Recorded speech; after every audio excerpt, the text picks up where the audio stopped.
Pas buxhetit të shtetit dhe fondeve që akordon qeveria shqiptare nëpërmjet Fondit të Zhvillimit, projektet ndërkufitare të Bashkimit Evropian janë donatori i dytë për Bashkinë e Dropullit. Në 6 vitet e fundit, kjo njësi vendore ka përfituar fonde nga 12 projekte të Bashkimit Evropian, të cilat arrin shumën 2.885.000 euro. Konkretisht, nga Interreg ka përfituar 7 projekte me një shumë fondesh 1.305.000 euro, ndërsa nga Interreg 4 Greqi-Shqipëri, por edhe Itali-Shqipëri ka përfituar 5 projekte me shumën 1.580.000 euro.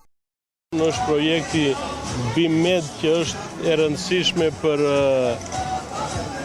klasifikimin e mbetjeve urbane dhe për cilësinë si duhet të punohet për të mbajtur një vend sa më të pastër kemi mundësi, ndërsa projekti tjetër Adrion është për të mbajtur një mjedis sa më të pastur, për të mbajtur ajrin sa më të pastër në Bashkinë e Dropullit, po në tërë qarkun e Gjirokastrit.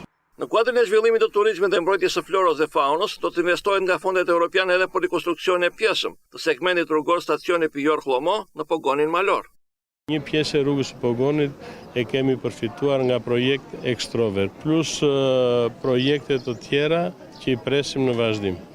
Madje, Bashkia e Dropullit ka përfituar edhe nga projekte të tjera europiane, pa qenë pjesë e tyre, siç është rasti Muzeut të Djathit, ku është ofruar vetëm një objekt social i shkolla në fshatin Grapsh.